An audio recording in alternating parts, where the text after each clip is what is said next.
যখনই এসেছে বারবার পেছনে ঘরে কি কি করে বল না ফল খাওয়া লাগবে। আল্লাহর নিষেধ। কেন নিষেধ তুমি জানো না? আমাদের একজন হিতাকাঙ্ক্ষী আছে এখানে, সে কসম দিয়ে আমাকে বলে গেছে, এটা সূরা আরাফের ভেতরে আছে, অকসামাহুমা ইন্নী লাকুমা লামিনান নাসিহিন। সে কসম দিয়ে বলে গেছে, আল্লাহর নামে কসম, যে আমরা যদি ওখানে যেতে পারি আর ওই ফল খেতে পারি, হয় আমরা এখানে চিরস্থায়ী হয়ে যাব, আমাদেরকে আর কোন শক্তি বের করে দিতে পারবে না। বলেন নাউজুবিল্লাহ। আদম আলাইহিস সালামকে সঙ্গে নিয়ে যেভাবে হোক ফল খেয়েছে, দুইটা প্রতিক্রিয়া। এক নম্বরে প্রথম তার পোশাক খুলে পড়ে গেছে, দুই নম্বরে তার টয়লেটের প্রয়োজন দেখা দিয়েছে। যখনই পোশাক গলে পড়ে গেছে, ওই যে শয়তান গেটে দাঁড়িয়েছিল, প্রশ্ন আসতে পারে জান্নাতের গেট কি উন্মুক্ত? হ্যাঁ, এটা আমি জেলখানায় গিয়ে তাই আয়াতের তাফসীর বুঝেছি। কোরআনে কারিমে যেখানে আল্লাহ জাহান্নামের কথা দিয়েছেন, হাত্তা ইযা জাউহা ফুতিহাত আবওয়াবুহা ওয়া ক্বাল ইলা আখির আয়াত। আল্লাহ পাক যখন বলেন যে জাহান্নামী মানুষদেরকে যখন জাহান্নামের গেটের সামনে নেওয়া হবে, এরপরে জাহান্নামের দরজা খুলে যাবে, ভেতরে প্রবেশ করিয়া আবার জাহান্নামের দরজা বন্ধ করে দেওয়া হবে। জাহান্নামে গেলেই দরজা বন্ধ, বের হতে চাইলে দরজা যেহেতু বন্ধ, বের হতে পারবে না। আর জান্নাতের কথা যত জায়গায় পেয়েছি, দরজা বন্ধ এ কথা আমি পাইনি। আমি দুনিয়ার জেলখানার সাথে মিলিয়ে দেখেছি, যত বড় বড় অপরাধী হোক, জেলখানায় কাছে নিয়ে গেলে দরজা বন্ধ, যাবে ভেতরে খুলে আবার বন্ধ, 24 ঘন্টা তালা লাগানো থাকে। জেলখানার মেন গেটে তা থাকে না? বগুড়া জেলখানায় যান, 24 ঘন্টা মেন গেট তালা মারা, একজন দুইজন করে ওখানে সব সময় থাকে পাহারাদার। এটা জাহান্নামের বৈশিষ্ট্য, সব সময় বন্ধ থাকবে। আর জান্নাতের দরজা 24 ঘন্টা ওপেন থাকবে। আদম আলাইহিস সালাম আর হাওয়া আলাইহিস সালামের এই দুইটা প্রতিক্রিয়া যখন, শয়তান কিন্তু ওখান থেকে দেখার পরে তাকিয়েছে আর খিলখিল করে হাসতেছে। কারণ শয়তান যৌনতা দেখলে বেশি ভালো লাগে, ওর আনন্দ লাগে। বলেন নাউজুবিল্লাহ। আমি এই কথা বলার জন্য এ পর্যন্ত এসেছিলাম। আর যারা নিজেদের যৌনাঙ্গগুলো উন্মুক্ত করে মানুষকে দেখাতে চান, এই মানুষগুলোর অন্তরের ভেতরে দুইটা জিনিস তৈরি হয়। যারা বৈধ জিনিস বাদ দিয়ে অবৈধ জিনিসের প্রতি চোখের নজর আর অন্তরের যে চোখ আছে, ফাইন্নাহা লা তা'মাল আবসার ওয়ালাকিন তা'মাল কুলুবুল্লাতী ফিস সুদূর। কলবের চোখ আছে, অন্তরের চক্ষু বলা হয় যেটা, চর্ম চোখ আর কলবের অন্তরের চোখ, এই দুইটা আমার আল্লাহ নষ্ট করে দেয় যারা বৈধ জিনিস বাদ দিয়ে বেশি বেশি অবৈধ জিনিস দেখে। আজ অনেক মানুষ আছে দেখবেন, নিজের স্ত্রী ভালো লাগে না, নিজের স্ত্রীর কাছে সময়ও দিতে চায় না, বাইরে উল্টা পাল্টা উলট পালট জিনিস দেখে, মোবাইল, কম্পিউটার, ল্যাপটপ, টেলিভিশনে উলট পালট জিনিস দেখে ওর অন্তরের চক্ষু নষ্ট হয়ে গেছে, চর্ম চক্ষু খারাপ হয়ে গেছে। ঠিক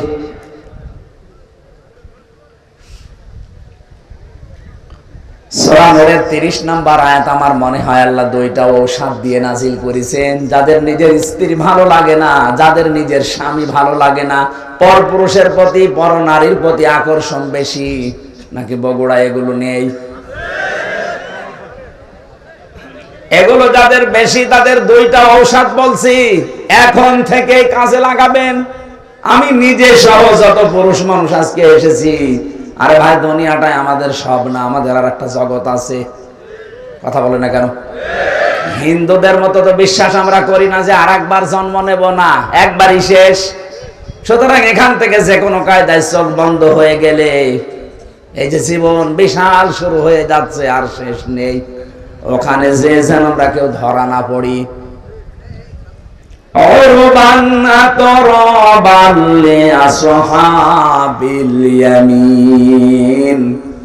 আল্লাহ পাক এমন এমন সুন্দর জিনিস আমাদের জন্য রেখে দিয়েছেন, ওইটা পাওয়ার আকাঙ্ক্ষায় আশঙ্কায় ওইটা পাওয়ার জন্য আমরা আগ্রহ পেশ করার জন্য বলছি, দুইটা কাজ এখন থেকে আরম্ভ করবেন। পরনারীর প্রতি এই যে যারা মোবাইলে কথা বললে আনন্দ পায়, এটা বন্ধ হয়ে যাবে। যারা উলঙ্গ নাচ দেখলে, অর্ধ উলঙ্গ মহিলা দেখলে যাদের আকর্ষণ বেড়ে যায়, এইটাও বন্ধ হয়ে যাবে সর্বোচ্চ 1 মাসে। আমি বেশি টার্গেট দিয়ে ফেললাম, 15 দিনও পারবেন। আজকে থেকে এখনই আমল করেন, দেখেন পরিবার একটা আলাদা শান্তি পাবেন। কোন সূরা বললাম? নূর। নূর বলেন বলেন। 30 নম্বর আয়াত, 18 নম্বর পারা, 12 নম্বর পৃষ্ঠা, 7 নম্বর লাইনে আছে, قل للمؤمنين يغضوا من أبصارهم ويحفظوا فروجهم ذلك أزكى لهم إن الله خبير بما يصنعون. আল্লাহ পাক বলেন, হে নবী আপনি মুমিন মহিলাদেরকে, মুমিন পুরুষদেরকে কথা বলে দেন, তারা যেন তাদের চক্ষুকে নিম্নগামী করে পরনারী থেকে। 2 নম্বরে তাদের লজ্জা স্থান থেকে তারা যেন হেফাজত করে রাখে, সংরক্ষণ করে, এটাকে যেন বাঁচিয়ে রাখে। যালিকা আযকা লাহুম, এইটাই তাদের জন্য পবিত্রতার বড় মাধ্যম। কে বলছে? বলেন বলেন। যাদের নিজের স্ত্রীর প্রতি আকর্ষণ লাগে না, ভালো লাগে না, অনেক পুরুষকে আমি কথা বলতে শুনি, বিয়ের 2-3 বছর 5 বছর পার হওয়ার পরে বলে এক জিনিস আর কত কি করব। ওই মহিলাও যদি বলে আমি এক জিনিস আর কত কি করব, সংসার টিকবে? এই জন্যই তো পর্দার বিধান। আজকে থেকে বড় নারী কে মোবাইলে হোক আর সামনাসামনি হোক, 14 জন মহিলা বাদ দিয়ে যাদের সাথে দেখা হবে, সঙ্গে সঙ্গে আল্লাহর দিকে তাকিয়ে চক্ষু নিম্নগামী করা লাগবে। কি পারা যাবে না? 2 নম্বরে লজ্জা স্থান, যেটা যেখানে সেখানে যাওয়া যাবে না। সিদ্ধান্ত নিয়ে যদি আজকে চলতে পারেন, আলাদা নূর একটা অন্তরে আল্লাহ দিয়ে দেবে। তখন নিজের স্ত্রীর প্রতি ভালোবাসা চাহিদা দেখবেন বেড়ে যাচ্ছে দিনের পরে দিন। সর্বোচ্চ 15 দিন করেন, পরকীয়া প্রেম আপনার বন্ধ হতে বাধ্য। আপনার চাইতে সুযোগ আমার জীবনে অনেক বেশি। কি আপনি তো বগুড়ার বাইরে, গাবতলীর বাইরে জীবনে যাননি। আর আমার সারা বাংলাদেশের 630টা থানায় আমি গেছি, বিদেশের বহুগুলো দেশ আমি ঘুরলাম, কত কিছু আমার আয়ত্তে আছে। আমি যদি শুধু হাতের ইশারা দেই 5টা চলে আসবে, তারপর আমার শরীর চলে না।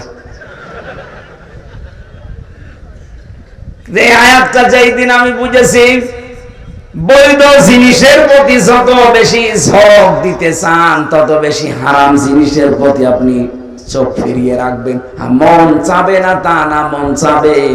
আপনি একটু চেষ্টা করে দেখেন, আল্লাহ আপনাকে দিয়ে করাবে। আজকে থেকে সিদ্ধান্ত নেবেন, নিজের বউ বাদ দিয়ে আর 14 জন মহিলা বাদ দিয়ে। কয়জন? যাদেরকে বিয়ে করা জায়েজ নেই, ওদেরকে দেখা জায়েজ আছে, কিন্তু মুখমণ্ডল, হাতের কবজি আর পায়ের পাতা বাদ দিয়ে পুরা শরীর তাদেরও ঢেকে রাখা লাগবে। কোন যুবতী মেয়েকে নিয়ে বাবা এক ঘরে থাকতে পারবে না। কথা বলছে না কেন?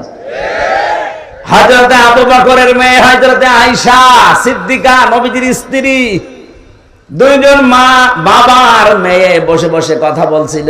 নবীজি আসলেন কোথা থেকে, দেখলেন 2 বাবার মেয়ে কথা বলছে। 2 জন যখন আলাদা হয়ে গেল, ডাক দিয়ে বললেন, আয়েশা তোমরা যখন 2 জনে পারিবারিক জিনিস নিয়ে কথা বলছিলে, হঠাৎ দেখলাম শয়তান তোমাদের 2 জনের মাঝখানে কুমন্ত্রণা দেওয়ার জন্য বসে আছে। আপনি চিন্তা করতে পারেন, জান্নাতের একজন সাহাবী হযরতে আবু বকর, তার মেয়ে নবীজির স্ত্রী, আল্লাহ যার চরিত্রের গ্যারান্টি দিয়ে কোরআনে কারিমে সূরা নূরের ভেতরে আয়াত নাজিল করেছেন, তাও 1টা 2টা না।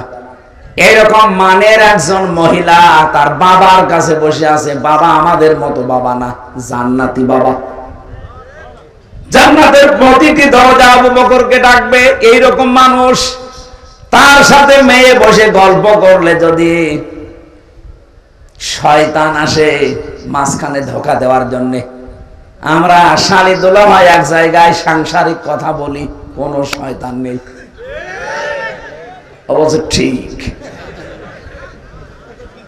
ও তো নিজেই শয়তান, শয়তান আর আশা লাগবে?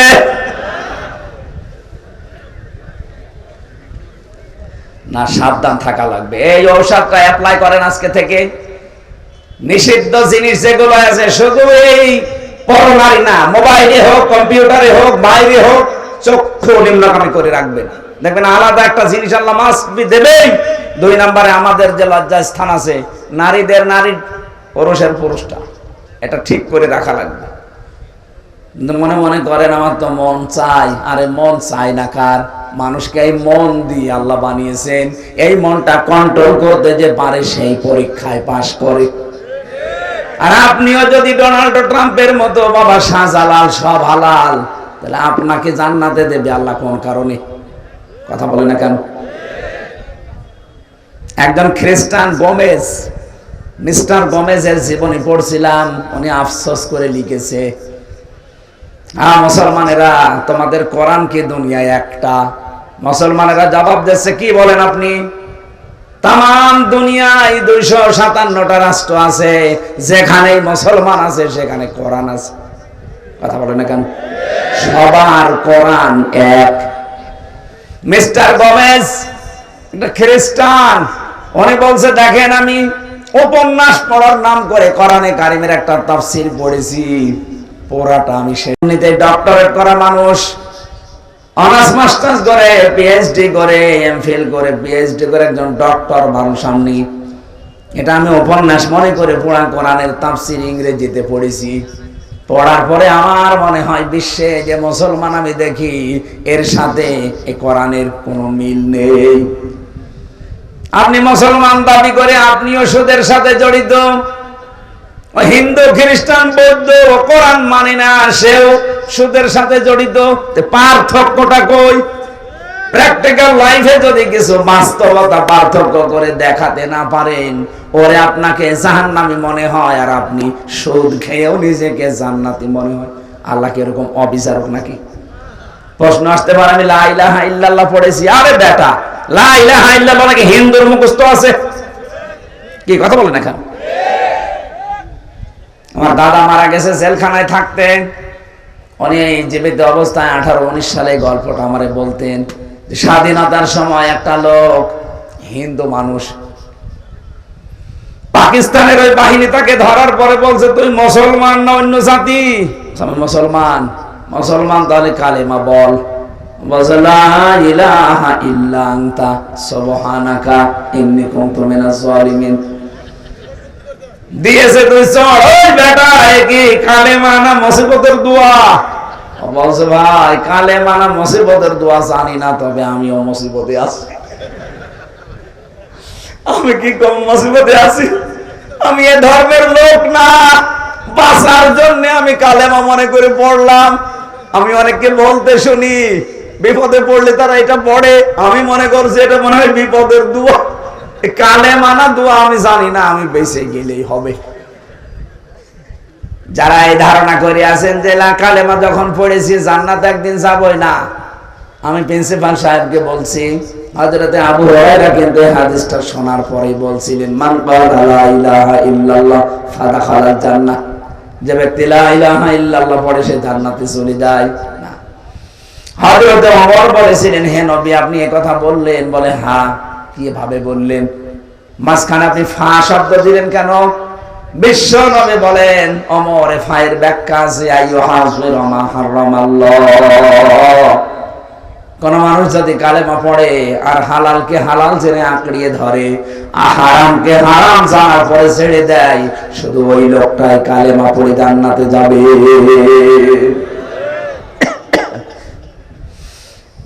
মুসলমানেরা, আমি যে কথা পরিচয় দিতে পর্যন্ত এসেছি, আর একটু ঘুরিয়ে দেন, আবার সমস্যা হচ্ছে, আবার 5 মিনিট পরে দিয়ে।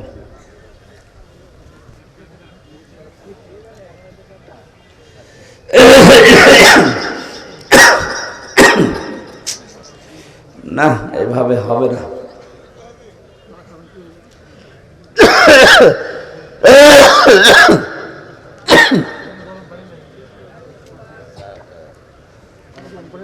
আরে ভাই ভেতরে নষ্ট হয়ে গেছে। কিসের গরম পানি, কিসের চা? এত করে বলে যে মাহফিল বন্ধ করেন, বন্ধ করেন, ডাক্তাররা পর্যন্ত হাত পা চেপে ধরছে না। কি করি বলেন তো? শেষ করে দিলাম। আল্লাহুম্মা আমিন।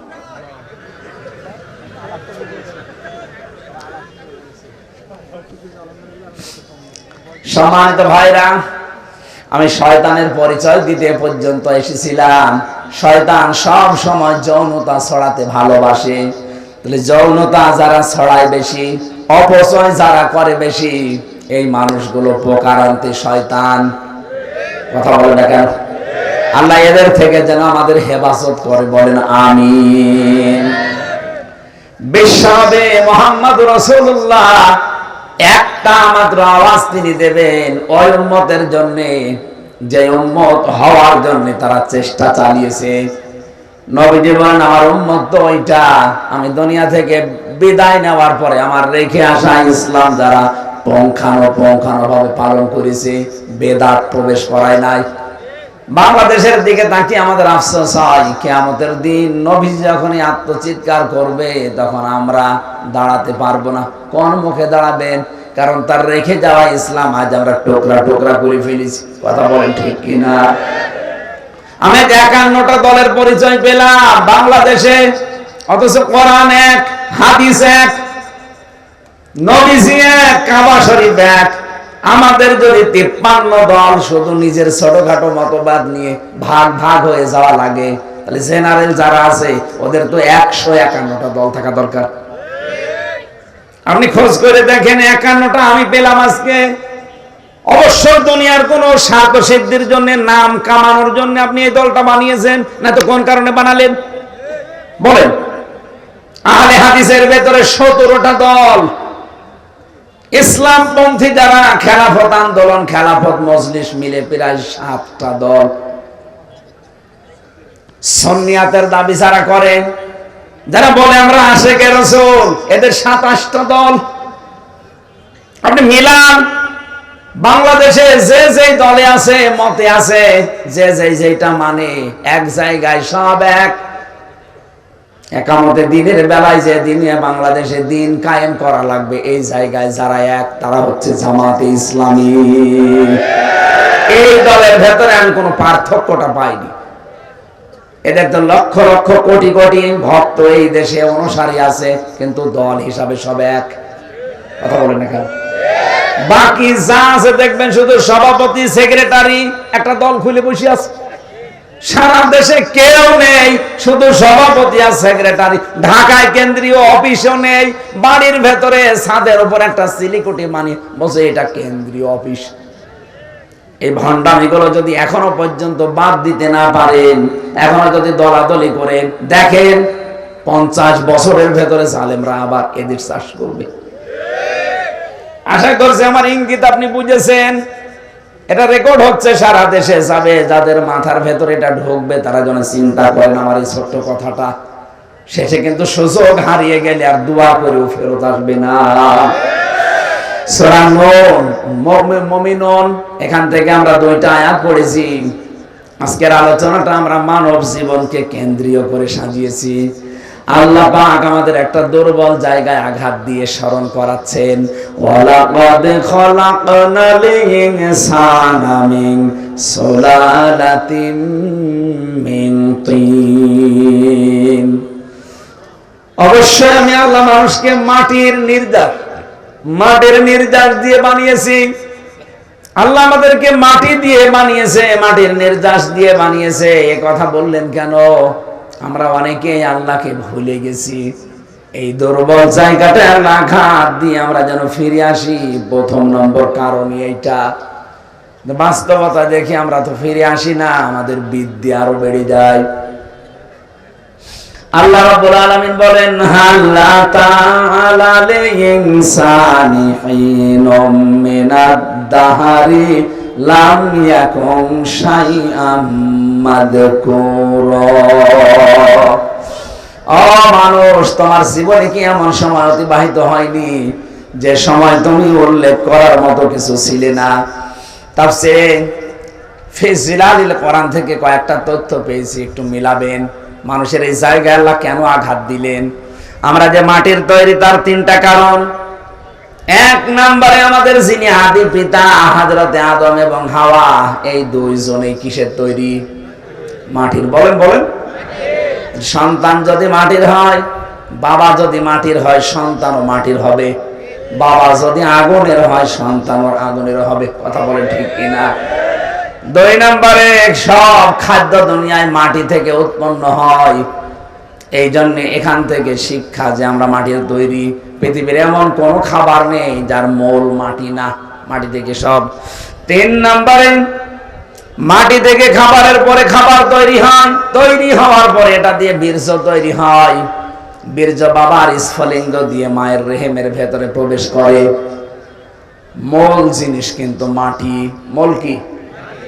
বিজ্ঞান প্রমাণ করছে এই মাটি দিয়ে মানুষকে আল্লাহ বানিয়েছে। এই মাটির ভেতরে কমপক্ষে 10টা উপাদান পাওয়া যাচ্ছে। মানুষের এই পুরা বডি আল্লাহ পাক বানিয়ে দেখা গেছে 13টা জিনিস পাওয়া যায় মানুষের ভেতরে। এক মাটির ভেতরে আছে 10টা। কয়টা? আমি মাটির ভেতর থেকে মৃত্তিকা গবেষণাগার আছে গাজীপুরে, এই তথ্যটা ওখান থেকে পেয়েছি। 10টা জিনিস তারা মাটি থেকে বের করেছে। মাটির ভেতরে অক্সিজেন আছে, সিলিকন আছে, অ্যালুমিনিয়াম আছে, আয়রন আছে, ক্যালসিয়াম আছে, পটাশিয়াম আছে, সোডিয়াম আছে, ম্যাগনেসিয়াম আছে, নাইট্রোজেন আছে, হাইড্রোজেন আছে।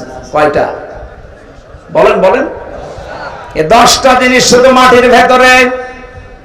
আল্লাহ রাব্বুল আলামিন বলেন, ইয়াখরুজু মিন বাইনিস সুলবি ওয়াত তারাইব।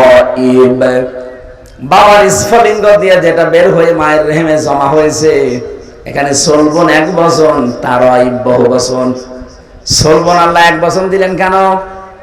তারাইব বহু বচন দিলেন কেন?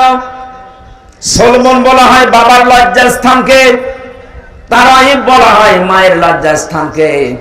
মায়ের বেলায় আল্লাহ বহু বচন, বাবার বেলায় 1 বচন। কেন? সন্তান তৈরি করতে গিয়ে শুধু মা লাগে, বাবা লাগে না। কথা বলে না কেন? বিজ্ঞান প্রমাণ করেছে। তারা এবার সলবন নিয়ে, এটা আপনি ডক্টর জাকির নায়েকের লেখা 12 খণ্ড লেকচার আছে, ওর ভেতরে পাবেন। এই আয়াতের তাফসিরে এত সুন্দর করে তিনি সাজিয়েছেন। আমি বহু তাফসিরের আগে পড়েছি, কিন্তু এই তথ্যটা পাইনি। তিনি ওখানে লিখেছেন, তিনি যেহেতু একটা ডাক্তার, ডাক্তার না উনি যেহেতু ডাক্তার, গবেষণা করে লিখেছেন, বাবা এই পৃথিবীতে সন্তানের জন্য যে পরিমাণ কষ্ট সহ্য করে জন্ম দিতে গিয়ে, মা কমপক্ষে বাবার চাইতে 3 গুণ কষ্ট বেশি সহ্য করে। আমরা জানি 1-এর পরে হয় 2, 2-এর পরে যা হবে সব 1 বচন, 2 বচন না বহু বচন? বলেন বলেন। এই জন্য আল্লাহ তারাইব বহু বচন দিয়েছেন। বাবার বেলায় 1 বচন দিলেন এই কারণে, বাবা তো শুধু বিছানায় থাকা শেষ, বাকি মা পেটে বহন করার জন্য 10 মাস 10 দিন কষ্ট সহ্য করেছে। শুধু এতটুকুই না, কমপক্ষে ডেলিভারির যে কষ্টটা, বিজ্ঞান এখন জানিয়েছে পুরুষ মানুষ আমরা যারা দুনিয়ায়, যত শক্তিশালী পুরুষ হোক 45 ইউনিট কষ্ট সহ্য করতে পারে। কত? 45 ইউনিটের বেশি কষ্ট একজনকে দিলে সে হয় হার্ট অ্যাটাক করবে, না মারা যাবে। কিন্তু একটা মা দুনিয়ার সন্তানের মুখ দেখাতে গিয়ে বিজ্ঞান এখন দেখতে পাই কষ্টটা মাপার জন্য একটা যন্ত্র আছে। মায়ের কষ্ট কমপক্ষে হয় 57 ইউনিট। 45 ডিগ্রি দিলে যেখানে আমরা মারা যাব, সেখানে মা আমার মুখ দেখতে 57 ইউনিট কষ্ট সহ্য করে কয়েক বালতি রক্ত শরীর থেকে ঝরিয়ে মা আমার কাঁটা ছটফট মুরগির মতো করে, তারপর আমরা মুখ দেখতে চাই। নবীজি জানিয়েছেন, এত কষ্ট দুঃখের পরে বাচ্চাটা যখনই মায়ের সামনে তুলে ধরা হয়, বাচ্চার মুখ একবার দেখার সঙ্গে সঙ্গে পেছনে যত কষ্ট ছিল সব আল্লাহ ভুলিয়ে দেয়।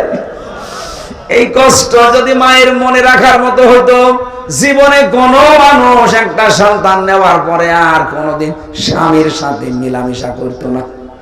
ও বলতো না, দুনিয়ায় যে কষ্ট পেয়েছি আমি কোনোদিন আর তোমার কাছে যাব না।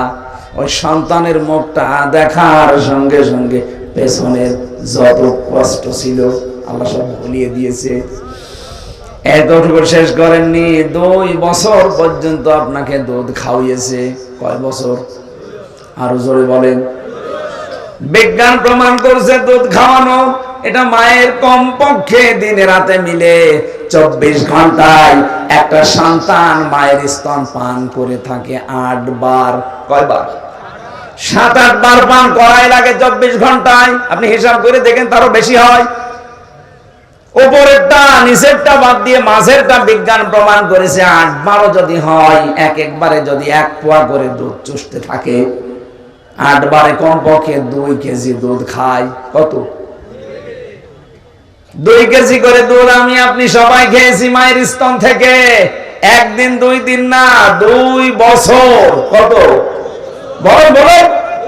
আপনি একটা হিসাব করে দেখেন, 2 বছরে প্রতিদিন যদি হয় 2 কেজি করে, আমি ক্যালকুলেটর দিয়ে দেখেছি 36 মণ দুধ আমরা খেয়েছি। কত? আমার বাবা আমার মায়ের আমরা 2 জন, আমি আর আমার একটা বোন আছে। এখানে কত মানুষ আছে? 8টা 10টা ভাই বোন। কথা বলেন না কেন? আমার গ্রামে একজন আছে 12টা মেয়ে আর 4টা ছেলে। কত হয়? একটাই শুধু স্ত্রী, 2 জনই মারা গেছে। এখন আমি একটা হিসাব নিয়েছিলাম, আমি আয়াত পড়ার পরে দেখি আমি নাই 36 মণ আর আমার বোন রুনা নাই 36 মণ। আপনার তো ছেলে মেয়ে 16টা, বলেন তো কয় মণ? বলছে বাবা ওসব হিসাব জানি না, হিসাব করি নাও। হিসাব একটা টানলাম, দেখি আপনি বলেন তো কত মণ হয়? 772 মণ হয়েছে। অথচ মায়ের ওজন মাত্র 60 কেজি। 60 কেজি জায়গা থেকে আমার আল্লাহ এতগুলো দুধ দুনিয়ার সন্তানদের জন্য বের করে দিলেন। আমার মনে হয় এখনো যদি ছেলে মেয়ে হইতো তো দুধ আল্লাহ দিত। এটা একটা কুদরতের মেশিন। কথা বলেন ঠিক কিনা? এই যে 3টা কষ্ট বাবার চাইতে মায়ের বেশি হলো। পেটে রাখা,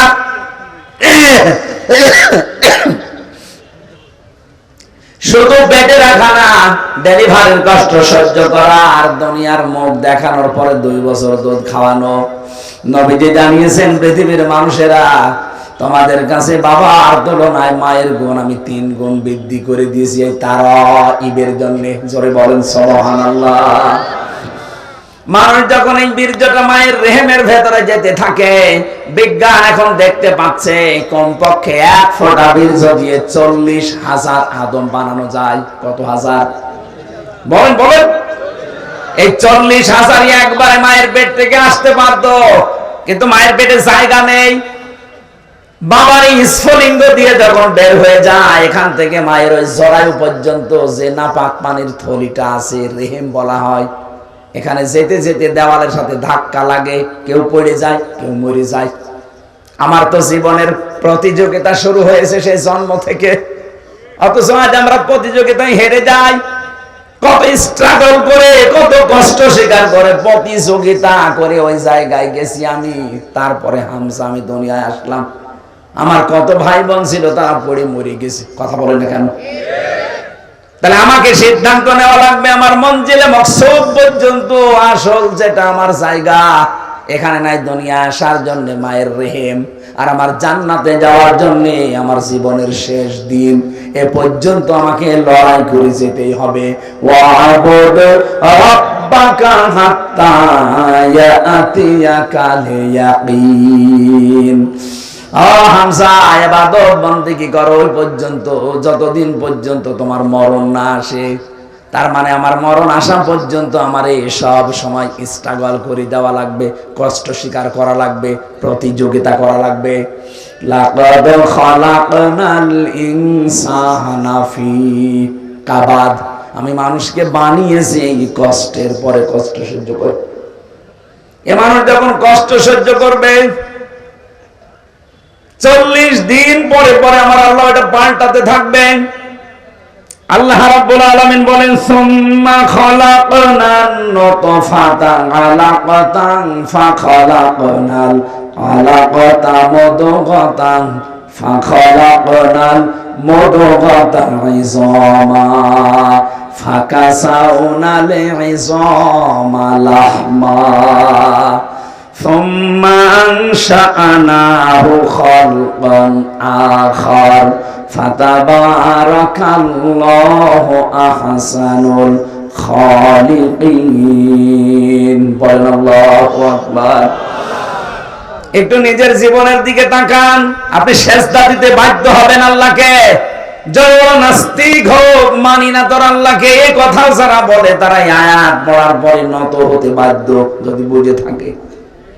আল্লাহ পাক বলেন একটা ইন্টেনসিভ কেয়ার ইউনিট যেখানে দুনিয়ার কোনো চার্ম যেতে পারে না, এই জায়গায় 40 দিন ধরে রাখলাম।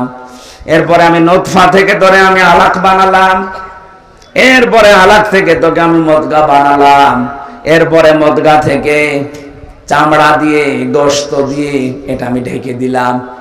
শুধু ঢেকে দিয়ে শেষ করিনি, এই গোশতগুলো যেন পচন না ধরে এমন একটা কাবার দিয়েছি।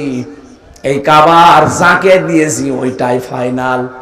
এটা আমার যে চামড়া আছে, আমার শরীরের কোন চামড়া যদি কেটে এখানে লেগে দেন এটা ভালো হয়ে যাবে, যদি পুড়িয়ে যায়, কেটে যায়, ছিঁড়ে যায়।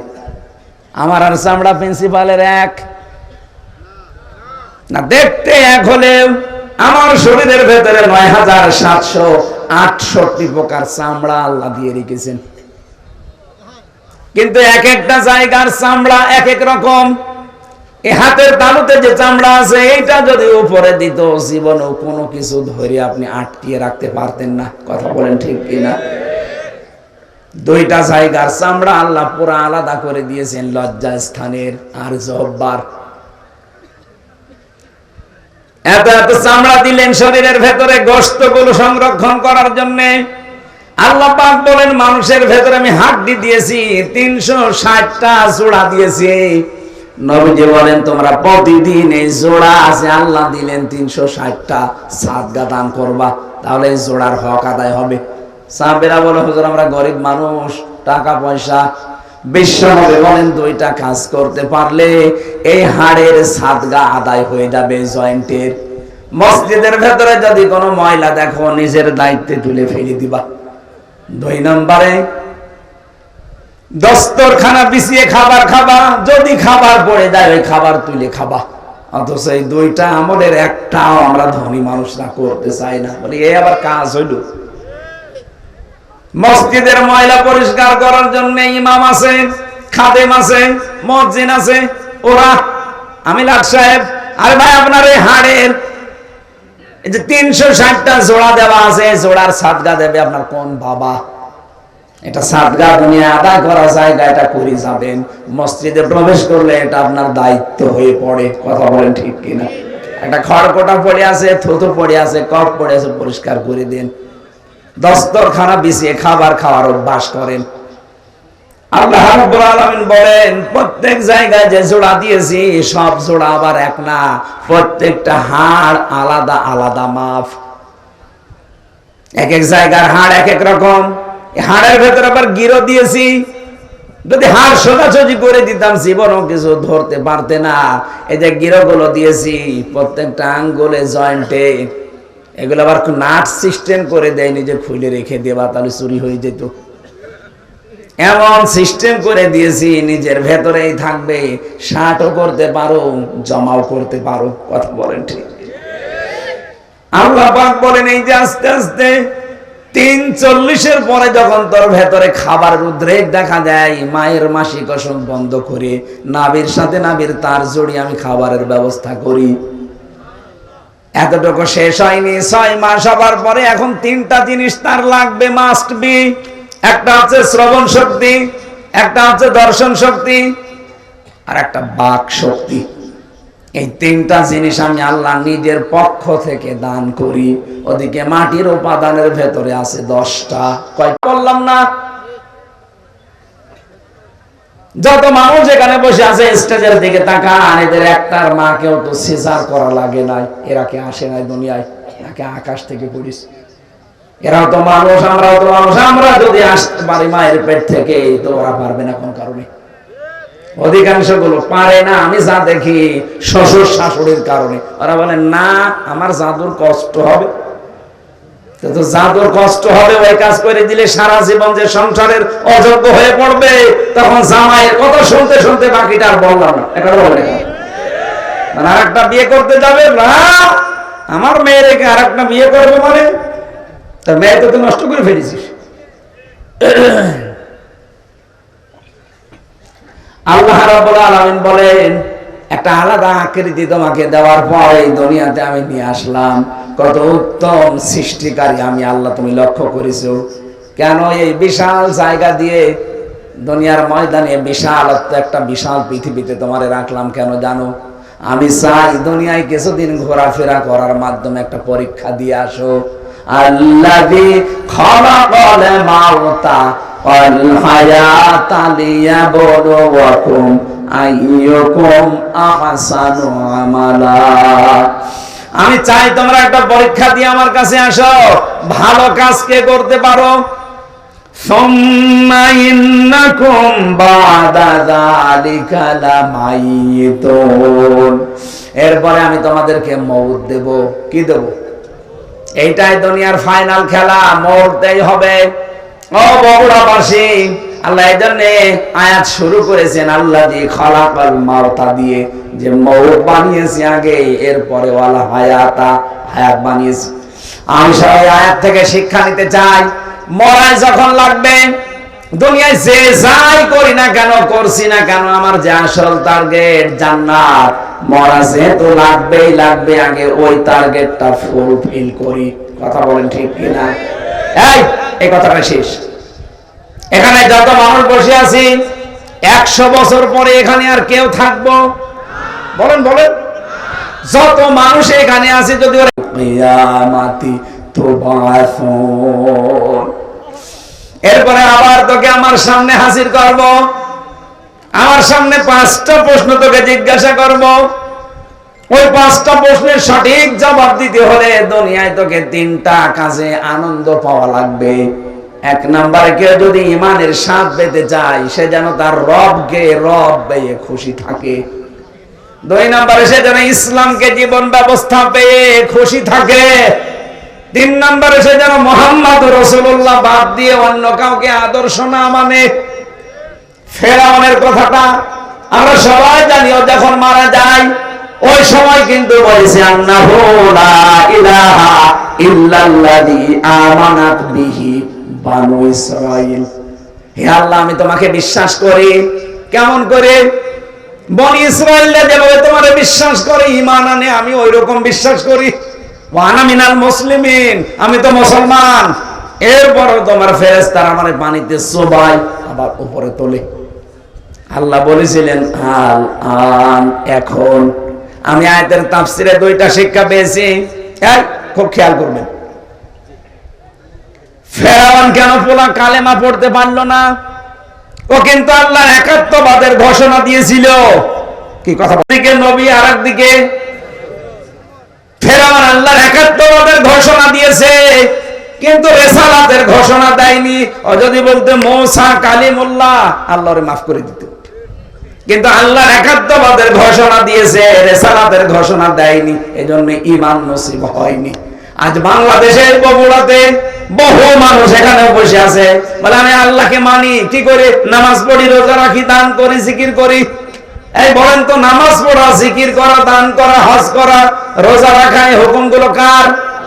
আরো জোরে বলেন, বলেন। আপনি তো ফেরাউনের মতো আল্লাহকে মেনে নিলেন, কিন্তু এই জামানার প্রেরিত পুরুষ যিনি মুহাম্মদ রাসূলুল্লাহ, কথা বলেন না কেন? উনি এই জামানার জন্য প্রেরিত পুরুষ না? শুধু এই জামানা না, কিয়ামত পর্যন্ত। অথচ বহু মানুষ আমরা